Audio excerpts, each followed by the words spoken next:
Hey there fellow creators, Ben here from Cinderblock Studios, and I'm back today to talk about atmospheric color and how it reflects in painting and color theory. Stick around.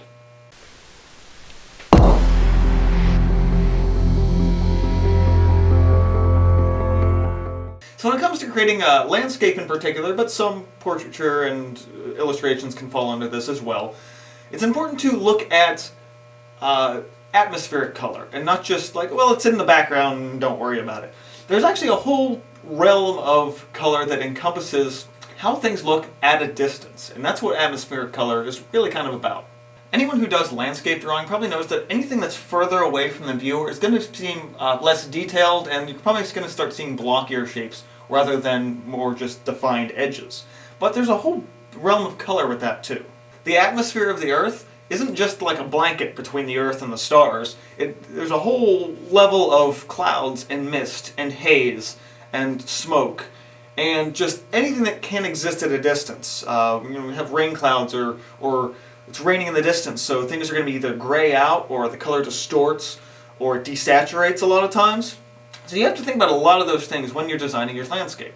As I've said in some of my videos before, that you got to pay attention to how things work in the real world, regardless of how realistic you're painting. Things still have to kind of behave to the laws of physics, even if you want to make a fantasy world. So if we're going to focus on exactly how things look at a distance in real life, rather than doing painting demos today, I thought it would be a good idea to actually look at some photographs. The first set I've selected, I took these pictures a number of years ago while visiting my brother when he was still living in Colorado. I love these images because they really show how you really kind of see that distorting color from the distance. At that point in time, there were some wildfires in the area, and so you really got that distant fog and haze from the smoke that was sort of blowing in from different parts of the state. So it was really cool to see that and see how much that changed the color, especially out towards the horizon. The colors got desaturated. You could see some interesting warm tones out at that distance, which you can't normally do. And a lot of times, color in terms of the atmosphere will cool down. You'll get like more purples and grays. But in this case, I got actually some warm tones towards the back of that, which was really rather fascinating. Wooded forests are another just great example of just seeing how color changes. If you're in an area where there's enough trees to go all the way back to the horizon, all of those trees which kind of start to gray out after a while, depending on whether that be a clear day or a cloudy day. But a lot of times it's things start brown and like a tree. And the further back you go, things really start to gray out. You lose a lot of those details, and you just kind of almost fades into the background rather than trying to detail everything all the way back. I used to live in an area, well I still kind of do, where there's enough trees that you can see way back to the horizon with all those trees, and you really kind of it just grays out. You don't get the same saturated color that you do right next to the camera. Another choice favorite of mine are sunsets and sunrises. Those are, in terms of looking at either pictures or the actual sky, those are my two favorite times a day, just because you get the most incredible colors on certain days. One thing that I actually learned recently by doing a handful of small studies is that the sky definitely isn't as blue at those points in the day. Specifically a lot of morning skies, because you get a lot of these more just really toned down, a lot of white in the blue. I've actually been using a color called smalt hue from Golden for a lot of my studies, just because it's a lot less of a saturated blue. And you want to make a nice bright blue sky, but that only really happens during the day and when it's really clear out. There's a lot of more white and gray tones in to a lot of those sunrises, especially sort of the late morning ones, that really kind of tone down all of that color. Even a lot of the reds and the yellows are a lot less saturated than you might think that they are. So mixing a little bit of white into your paint to kind of pull that saturation out can really go a long way. Additionally, what you'll find is a lot of what you might see as a blue cloud or even a gray cloud actually have a lot of violet tones in them as well.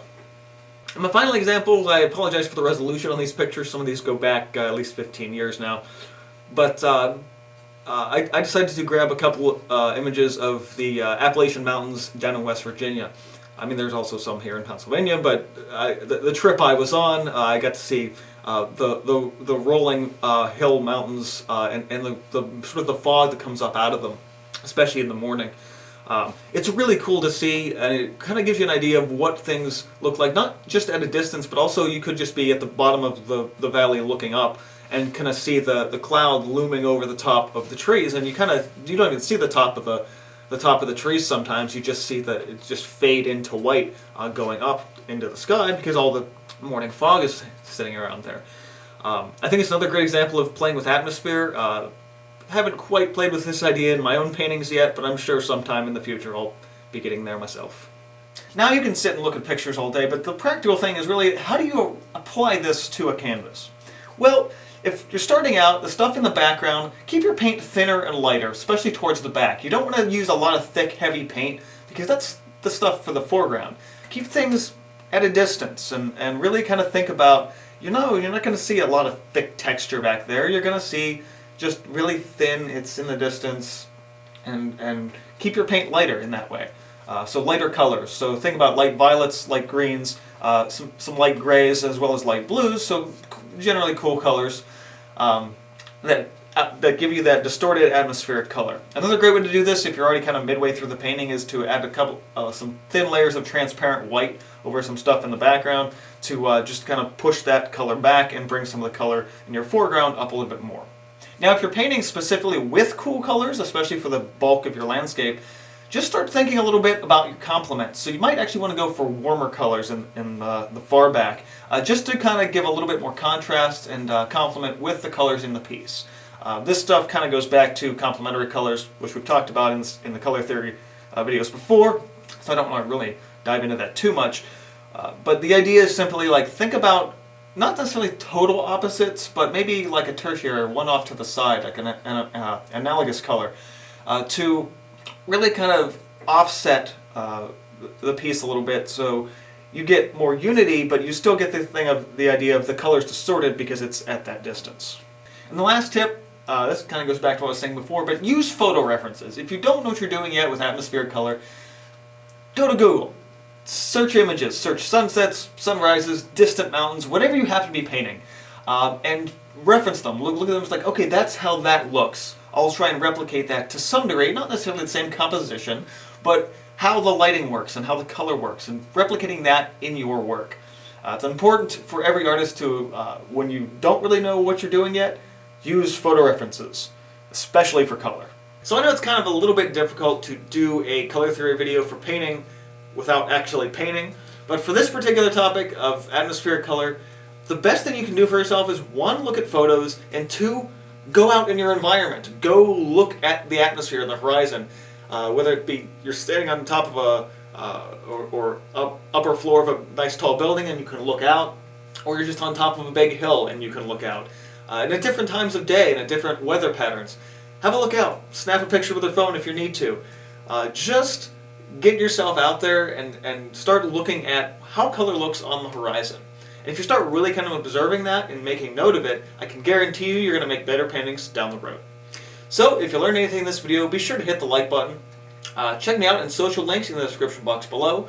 Get subscribed if you're not already. This has been from Cinderblock Studios. Keep on creating, and I'll see you guys next time. That wasn't bad.